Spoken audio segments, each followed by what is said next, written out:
2025년에 종료주일을 맞이해서 마태복음 21장 1절로 9절의 말씀을 본문으로 종료주일의 의미라는 제목으로 은혜를 나누기 원합니다. 오늘은 사순절의 6번째 주일이며 예수님께서 예루살렘 성에 왕으로 입성하신 종료주일입니다. 종료주일은 우리가 영상을 통해서 살펴본 것처럼 예수님이 십자가의 고난을 눈앞에 두고 마지막 유월절을 지키기 위해서 예루살렘 성에 입성하실 때 많은 무리가 모여서 예수님을 왕으로 환영하고 영접한 사건을 기념하는 절기입니다. 이때 무리들이 종려나무 가지를 흔들며 예수님을 환영했다고 해서 종료주일이라는 이름을 이 절기에 붙이게 된 것입니다. 제일 먼저 여러분과 생각할 것은 종료주일은 모든 사람 앞에 하나님의 구원을 공식적으로 선포하신 것을 기념하는 주일입니다. 예수님께서 고난정환을 앞에 두고 감람산 뒤편의 벳바게로부터 나귀를 타고 예루살렘으로 승리 입성을 하셨을 때에 많은 무리들이 겉옷을 펴고 종려나무 가지를 흔들며 호산나 다윗의 자손이여 환호성을 지르고 있음을 메시아로 환영했습니다. 예수님은 고난주간이 시작되는 그 주일에 예루살렘의 승리의 왕으로 메시아로 입성하심으로 자신이 메시아이심을 공개적으로 선포하셨습니다. 그래서 종료주일의 예루살렘 입성은 메시아로 오심에 대한 공식적인 선포였다고 볼 수 있습니다. 이 선포의 사건 이후에 예수님은 고난을 받으시고 십자가에 달려 돌아가셨지만 이 선포하신 그대로 만왕의 왕으로 만인의 구세주로 부활하셨습니다. 하나님은 천지의 주제가 되셔서 그 행하시는 모든 일을 선포하시는 분입니다. 하나님은 우리에게 이해를 요구하시지 않고 믿음을 요구하십니다. 그분은 전능한 주권자이시기 때문입니다. 그래서 우리는 기억해야만 합니다. 하나님은 선포하는 하나님이시다. 하나님의 선포는 믿는 자에게 구원이 되며 믿지 않는 자에게는 저주와 심판이 됩니다. 하나님은 만물 가운데 자신의 뜻을 선포하고 계시고 우리는 그 선포 앞에 서 있는 백성입니다.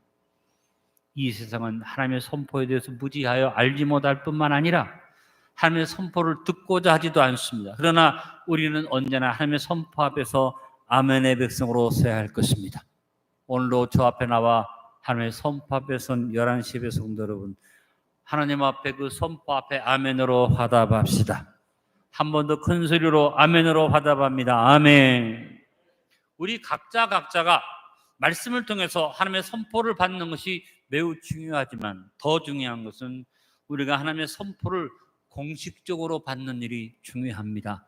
그래서 하나님의 교회에서 주일에 공포되는 말씀, 선포되는 말씀을 중요하게 알아야 하고 각종 예배에서 선포되는 말씀 앞에 우리는 아멘해야만 합니다. 바울은 이것을 로마서 10장 17절에서 밝히 얘기했습니다. 한번 말씀을 읽어봅니다.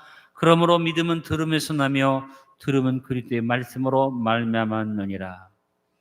각자가 말씀을 묵상하고 하나님 말씀을 선포로 받을 수 있지만 오늘 바울은 말합니다. 들음으로, 너희가 말씀을 들음으로 믿음이 생기고 말씀을 들음으로 그리스도의 말씀으로 인해서 그 선포로 믿음이 생긴다고 한 것은 뭘 말합니까? 공개적으로 공식적으로 말씀이 선포되는 자리에서 그 말씀을 듣는 일이 중요하다는 것입니다. 여러분 각자가 말씀을 읽고 믿음을 가질 수 있지만 더 중요한 것은 선포되는 말씀 앞에 아멘 할 때 우리에게 믿음이 주어지는 것입니다. 그러므로 사랑하는 교회 성도 여러분, 주일 성수를 소홀히 여기지 마시고 또 각 예배마다 선포되는 하나님의 말씀의 선포를 중요하게 하시고 그 말씀 앞에서 언제나 아멘으로 화답하시길 바랍니다. 오늘 첫 번째 항목을 정리해서 고백합니다. 2025년의 종료주일을 맞아 다시 한번 하나님의 구원의 선포의 의미를 같이 구체적으로 묵상하며 아멘으로 화답합시다. 하나님의 구원의 선포를 아멘으로 받을 뿐 아니라 호산나로 화답하는 성도들이 됩시다. 예수님은 기록상 공생기간에 예루살렘 성에 8번 방문하신 것으로 복음서에 기록되어 있습니다. 그러나 종료주일의 예루살렘 입성은 이전과는 전혀 달랐습니다. 조용히 예루살렘에 올라오시거나 아니면 이번에는 내가 예루살렘에 올라가지 않겠다 하고 나중에 오신 그런 경우가 있습니다. 그러나 종료주일에 예루살렘 입성하실 때는 다른 때와 달리 드러내놓고 여러 무리의 환영 가운데 입성하셨습니다. 제자들을 보내서 사람들을 선동해서 인위적으로 나를 환영하게 하라 이렇게 준비한 것이 아닙니다. 성령께서 역사하시니까 사람들이 소문을 듣고 모여들었다는 겁니다. 이렇게 종료주일에 사람들이 모인 가장 배경이 되는 사건이 뭡니까? 죽은 지 사흘이나 된 나사로를 무덤에서 불러낸 사건이 이 종료주일 전에 온 6월절에 모인 사람들에게 퍼지면서 그들의 마음속에서 새로운 흥분이 일어나고 예수님을 왕으로 영접하게 되는 그런 분위기가 이루어지면서 이런 종료주일에 예수님을 영접하는 사건이 이루어진 것입니다. 이 종료주일에서 우리가 주목해야 할 것은 하나님의 선포를 생각할 뿐 아니라 호산나라고 외친 무리들의 구호를 우리는 주목해 봐야만 합니다. 호산나라는 직접적 단어는 구약에서 시편 118편 25절에 한 번 등장합니다. 히브리 말로 호시아나, 호산나는 히브리 말로 호시아나입니다. 여호와여 구하옵나니 이제 호시아나 구원하소서. 여호와여 우리가 구하옵나니 이제 형통하게 하소서. 헬라어 신약 성경에는 예수님의 예루살렘 입성 장면에 호산나가 6번 나옵니다. 마태복음에 3번, 마가복음에 2번, 요한복음에 1번 기록되어져 있습니다. 아까도 말한 것처럼 히브리 말로 호시아나라는 말인데 예수님 당시에 팔레스틴의 공용어가 아람어였습니다. 아람어의 음역으로 호산나가 된 것입니다. 그래서 호시아 구원하소서라는 그 동사에다가 나, 지금이라는 의미가 붙어서 이 단어가 이루어진 것입니다. 호시아는 호세아나나 여호수아라는 영화 같은 어원에서 온 말로 바로 하나님의 구원을 말합니다. 여호수아가 헬라어로 예수인데 마태복음 1장 21절에 아들을 낳으리니 이름을 예수라 하라. 이는 그가 자기 백성을 그들의 죄에서 구원할 자이심이라 하니라. 그래서 호시아, 호세아, 예수님의 이름의 뜻이 그 백성을 구원한다는 의미를 갖는 단어라고 설명하고 있습니다. 예수님 당시 유대 땅 팔레스타인의 언어는 아까 말한 것처럼 히브리어가 공용어가 아니라 아람어였습니다. 유대인들이 바벨론 포로에 잡혀가서 70년 동안 지내는 동안에 히브리 말을 잊어버렸어요. 시리아의 바벨론의 공용어는 아람어를 그들이 썼습니다. 나중에 돌아와서도 그 지역에 시리아가 지배하기 때문에 아람어를 썼는데 유대인들이 외친 호산나는 아람어입니다. 이 헬라어 성경에 호산나가 번역되면서 호산나의 의미를 번역하지 않고 그 아람어 발음 그대로 음역을 했습니다. 왜냐하면 사람들이 호산나라는 말을 굉장히 많이 알고 있었고 그 당시에 많이 사용됐기 때문입니다. 그래서 히브리어 호시아나라는 단어의 뜻을 번역하지 않고 아람어로 그대로 음역을 해서 호산나로 옮긴 겁니다. 다시 정리해드리면 예수, 여호수아, 호세아는 모두 구원이라는 뜻이고 호시아는 구원해 주소서라는 히브리 동사입니다. 그러니까 히브리어 호시아나를 음역한 아람어, 역시 헬라어도 똑같이 음역을 해서 호산나는 지금 구원해 주소서라는 뜻의 외침이 되는 것입니다. 한번 따라해 봅니다. 지금 구원해 주소서. 그러나 예수님 당시에 이 호산나의 의미는 원래 뜻으로부터 변질되어져서 하나님을 향한 구원의 호소가 아니라 유대인들의 독립과 번영을 바라는 만세와 같은 구호로 사용되어진 것입니다. 그래서 우리가 대한민국 만세, 독립 만세라고 외치는 것처럼 유대인들이 자기 민족적인 구원을 바라는 외침이 바로 호산나였다는 것을 기억하시면 됩니다. 주전 164년에 유다 마카비가 시리아의 안티오코스 4세를 몰아내고 시리아의 지배로부터 유대가 독립이 되고 예루살렘 성전을 탈환하고 마카비가 영웅이 되어서 이런 성전에 승진의 영웅으로 입성할 때 무리들이 모여들어서 외친 것이 이 호산나입니다. 그리고 만세를 부르듯 외쳤습니다. 그래서 그 당시에 호산나의 의미는 영어 성경의 번역처럼 찬양하라 혹은 만세, 호라이라는 외침이 되었던 것입니다. 바로 구원자를 향한 민족적인 영웅을 환영하는 만세가 호산나로 사용되어진 것입니다. 그러나 유다 마카비가 세운 유대 왕국의 하스몬 왕조는 100년간 유대를 통치했는데 로마 제국에서 다시 멸망을 당합니다. 이런 상황에서 유대인들이 로마 제국으로부터 독립되기를 소원하는 마음이 있었습니다.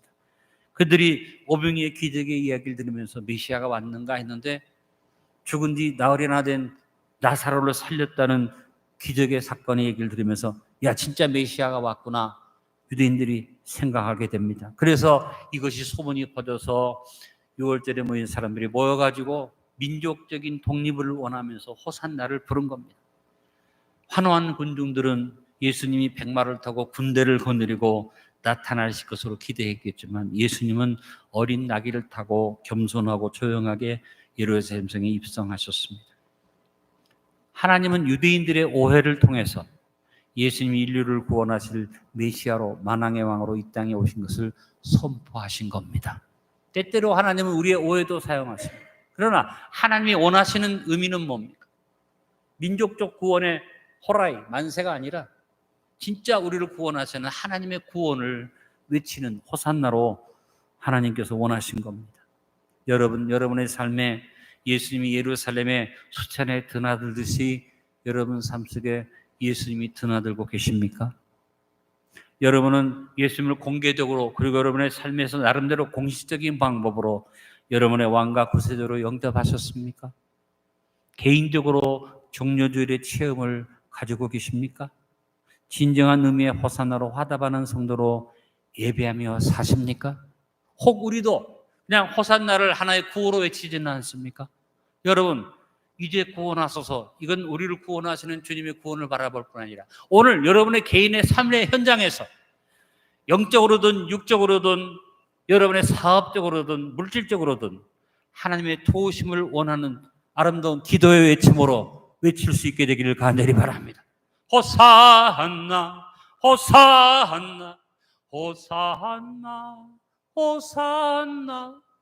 그냥 유대인들이 외쳤던 외침이 아니라 내 마음속에서부터 나의 삶을 구원하시는 주님을 향한 외침이 우리에게 있기를 간절히 바랍니다. 여러분, 호산나는 바로 사람들 앞에서 마귀 앞에서 예수님이 나의 구주가 되신 것을 시인하는 외침이 되는 것입니다. 누가복음 12장 8절 5절에 말씀하셨습니다. 내가 또 너희에게 말하노니 누구든지 사람 앞에서 나를 시인하면 인자도 하나님의 사자들 앞에서 그를 시인할 것이요 사람 앞에서 나를 부인하는 자는 하나님의 사자들 앞에서 부인을 당하리라.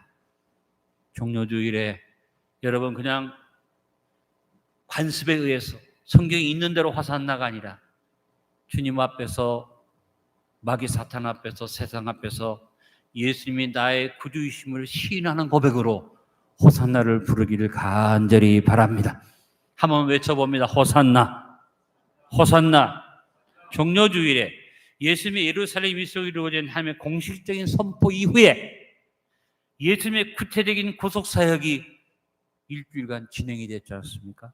우리가 하나님의 말씀 앞에 아멘으로 하고 호산나로 화답할 때 하나님 우리의 삶의 현장에서도 구체적으로 구원과 구속 역사를 일으켜 주실 줄로 믿습니다. 두 번째 항목을 정리해서 같이 고백해 봅니다. 언제나 하나님의 선포 앞에 아멘으로 서는 믿음의 사람이 됩시다. 특별히 우리의 구세주로 메시아로 보냄받으신 예수님을 향해 호산나로 화답하며 영광을 돌리도록 합시다. 하나 더, 종료주일의 선포의 핵심은 예수님이 왕으로 오셨다는 사실입니다. 종료주일에서 우리가 주목해야 할 것 중에 가장 중요한 것은 예수님이 그냥 온 게 아니라 왕으로 예루살렘 성에 공식적으로 입성하셨다는 사실입니다. 수많은 무리 앞에서 그 무리들이 오해를 냈던 그 무리들이 예수님을 잘못 생각했던 간에 공개적으로 예수님이 영접된 게 뭡니까? 유대인의 왕. 그 유대인의 메시아로 예루살렘 성에 입성하신 것입니다. 당시 6월절에 예루살렘 성에서 토살되는 양의 숫자가 25만 마리라고 합니다. 6월절에 예루살렘 성전에서 제사 드리는 양의 숫자가 25만 마리인데 보통 한 마리당 10명 정도의 계산을 해서 양을 바칠 수밖에 없는 것은 너무 많으니까 그래서 한 마리가 10명의 몫이 되는데 그 당시에 25만 마리라면 제사에 참여해서 그 제사에 해당되는 사람의 숫자가 250만 명이라는 거죠. 예루살렘을 중심으로 30km 이내에 사는 성인 남자 유대인들이 필히 유월절 제사에 참여했고, 각 나라 각 지역에 흩어져 사는 디아스포라들이 여행을 해서 예루살렘을 찾아와서 모여들었습니다. 그러니까 이 숫자가 어마어마한 숫자죠. 예루살렘 성에 가보면 알지만 그렇게 많은 사람이 모일 만큼 넓은 곳이 아닙니다. 근데 이렇게 많은 사람들이 모였다는 것은 온 도시가 사람으로 꽉 찼다는 얘기입니다. 이와 같이 모든 사람이 모인 이 많은 사람의 무리 앞에서 공개적으로 예수님이 왕으로 입성하셨다는 사실은 바로 예수님이 인류의 구원을 위해서 마귀 권세를 깨뜨려 이기시고 왕으로 입성하신 것을 선포하는 것과 같은 것입니다. 예루살렘 입성은 예수님이 어떤 왕으로 오셨는가를 구체적으로 선포하고 있습니다. 먼저 예수님은 승리의 왕으로 오셨습니다. 예수님을 환영하는 무리들은 로마의 세력을 꺾고 이스라엘을 회복하는 승리왕으로 생각하며 호산나를 외쳤지만, 하나님은 예루살렘 입성을 통해서 예수님께서 사탄 권세를 깨뜨리고 모든 이 세상의 권세를 무너뜨리고 승리의 왕으로 이 세상에 오셨음을 선포하는 하나님의 선포였습니다. 골로새서 2장 14절로 15절에 이것을 말합니다. 우리를 거스르고 불리하게 하는 법조문 옷은 증서를 지우고 제하여 버리사 십자가에 못 박으시고 통치자들과 권세들을 무력화하여 드러내어 구경거리로 삼으시고 십자가로 그들을 이기셨느니라. 분명히 골로새서에 말한 것처럼 모든 통치자, 모든 권세들을 무력하게 무너뜨리고 십자가로 승리했다고 선포한 것처럼 종료주일의 입성을 통해서 하나님은 십자가로 마귀 권세를 이기실 것을 선포하신 겁니다. 그 다음 예수님은 무엇보다 겸손의 왕으로 입성하셨습니다. 예수님이 왕으로 예루살렘성에 입성하시면서 아까 말한 것처럼 백마를 타고 군대를 거느리는 것 아니라 나귀를 타고 오신 것은 예수님의 겸손과 섬김을 의미하는 것입니다. 스가랴 선지자가 이에 대해서 예언했습니다. 스가랴서 9장 9절에 시온에 따라 거기에 기뻐할지어다, 예루살렘에 따라 즐거이 부를지어다. 보라, 내 왕이 내게 임하시나니 그는 공의로우시며 구원을 베푸시며 겸손하여서 나귀를 타시나니 나귀의 작은 것 곧 나귀 새끼니라. 나귀를 통해서 보여주신 예수님의 겸손이 무엇을 의미합니까? 예수님의 수고와 섬김을 의미합니다. 주님은 오늘 우리 가운데 왕으로 오시는데 우리를 섬겨주시고 우리를 위해서 수고해 주시는 겸손의 왕으로 오십니다. 그 수고와 섬김의 모습이 십자가 위에서 살을 찢고 피 흘리는 것으로 나타난 겁니다. 지금도 우리 주님은 여러분에게 수고와 섬김으로 여러분에게 겸손함으로 오셔서 우리를 섬겨주십니다. 다음 예수님은 평화의 왕으로 오셨습니다. 개선식에서 장군들이 전쟁의 상징인 말을 타고 입성하는 것과 같이 예수님은 나귀를 타고 오셨는데 나귀는 평화의 상징입니다. 예수님은 승리의 메시아로 오셨는데 무엇보다도 평화를 주기 위해서 오신 왕이십니다. 그래서 이사야 선지자가 예수님의 이름을 이사야서 9장 6절로 7절에 표현할 때 뭐라고 말했습니까? 평강의 왕이라. 예수님은 평강의 왕이시고, 에베소서 2장 14절 18절에 바울이 말한 것처럼 예수님이 이루신 사역은 화목과 평강이었습니다. 예수님은 끊임없이 제자들에게 평안을 전한다고 말씀하신 것을 봅니다. 예수님은 우리에게 평안을 주시는 평강의 왕이십니다. 그럼 우리는 언제나 하나님의 구원의 선포 앞에서 평화로 구원을 이루신 승리의 메시아이신 예수님을 바라봐야만 합니다. 우리가 어떤 모습으로 주님을 영접해야 할까? 마지막 세 번째를 정리해서 고백해 봅니다. 승리의 왕으로, 겸손의 왕으로, 평강의 왕으로 오사 우리에게 속량의 은혜를 베푸심을 감사함으로 받으며 호산나로 왕 되신 주님의 사랑에 화답하는 성도들이 됩시다. 하나도 하나님의 선포와 철저하신 예비하심이 함께 주어짐을 바라보며 언제나 주님께 헌신하는 삶을 삽시다. 하나님의 선포는 말씀만 선포되고 끝나는 게 아닙니다. 하나님 일단 선포하시면 따라오는 게 뭡니까? 하나님이 선포하신 대로 준비되어진 것이 따라옵니다. 천지를 창조할 때 하나님이 빛이 있으라, 궁창이 있으라 선포하셨는데 그 뒤에 하나님이 선포하신 그대로 예비하신 만물이 이루어지는 축복이 있었고, 하나님의 선포와 예비하심 속에 태어난 우리에게 하나님이 준비한 세계가 축복으로 주어졌던 것을 우리는 기억해야만 합니다. 오늘 3절에 주께서 말씀하신 것을 보십시다. 주가 쓰시겠다 하는 말에 주목해 봅시다. 예수님께서 공식적인 메시아의 선포를 위해서 예루살렘 성에 입성하실 때 그 선포 배후에 누구도 알 수 없는 하나님의 예비하심이 있었다는 것입니다. 오늘 본문 1절로 3절에 예수님의 예비하심을 볼 수 있습니다. 그들이 예루살렘에 가까이 가서 감난산 벳박에 이르렀을 때 예수께서 두 제자를 보내시며 이르시되 너희는 맞은편 마을로 가라. 그리하면 곧 메인 나귀와 나귀 새끼가 함께 있는 것을 보리니 풀어 내게로 끌고 오라. 만일 누가 무슨 말을 하거든 주가 쓰시겠다 하라.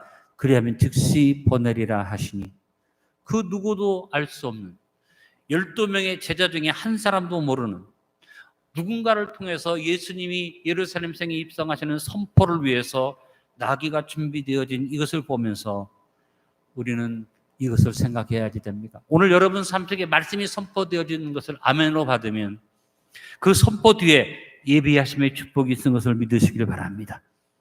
주님의 예비하심이 뭡니까? 주가 쓰시겠다 하라. 친히 주님이 예비하신다는 것입니다. 저는 이 말씀을 읽을 때마다 마음에 감동이 있습니다.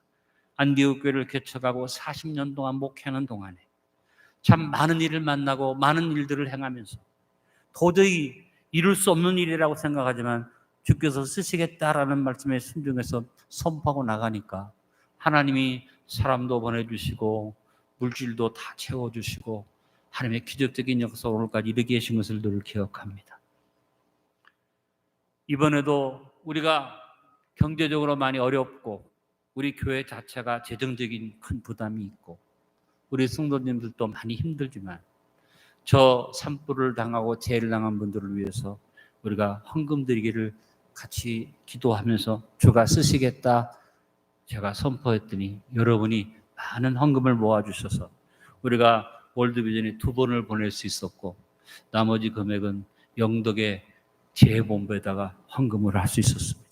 다시 한번 제가 느끼는 것은 뭐냐면 주가 쓰시겠다고 할 때 우리가 순종하면 준비가 되는구나. 그러나 저는 이번 종료주일에 한 걸음 더 나아간 믿음을 갖기를 원합니다. 선포하심을 아멘으로 받으면 준비되어 있는 축복만이 있는 게 아니라 나는 저와 여러분이 주님께서 쓰시겠다 할 때 그 예비하심의 도구와 통로가 되기를 원합니다.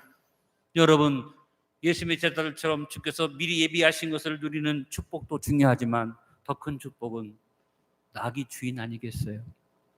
나귀 새끼가 더 축복이 아니겠습니까? 저는 하나님 앞에 주가 쓰시겠다고 할 때 우리가 예비된 것을 누리는 정도가 아니라 내가 나귀 되기 원합니다. 내가 나귀의 주인 되기를 원합니다. 우리의 사업장이, 우리의 직장이, 내 가정이, 내 자신이 그리고 안디옥의 자녀들이 주님이 쓰시겠다고 할 때 거기에 사용되는 주님의 헌신의 핵심 도구들이 될 수 있기를 기도드립니다. 마지막을 정리해서 고백해 봅니다. 주님의 예비하심을 바라만 보지 말고 주님의 이 예비하심 속에 주인공이 되어 헌신한 일꾼들이 됩시다. 오늘 말씀의 결론을 맺습니다. 2025년 종료주일을 맞으면서 종료주일의 의미를 다음과 같이 살펴보았습니다. 먼저 종료주일의 의미는 하나님의 구원의 선포입니다. 하나님은 선포하는 하나님이십니다. 언제나 하나님의 선포 앞에 아멘 호산나로 화답하는 믿음의 자녀들이 됩시다. 종료주일의 의미는 왕으로 오심에 대한 영접입니다. 예수님이 우리에게 마귀를 이기는 승리의 왕으로 우리를 섬겨주시는 겸손의 왕으로 그리고 우리에게 모든 평안을 주시는 평강의 왕으로 오셨음을 감사드리고 승리의 구세주 되심을 내 마음에 모셔드리고 선포합시다. 종료주일의 의미는 하나님의 예비하심에 대한 확신과 헌신입니다. 하나님의 선포와 함께 예비하심이 주어졌음을 확신하고 누립니다. 주님의 예비하심 속에 내가 주인공이 되어 헌신하는 일꾼 되기를 결단합시다.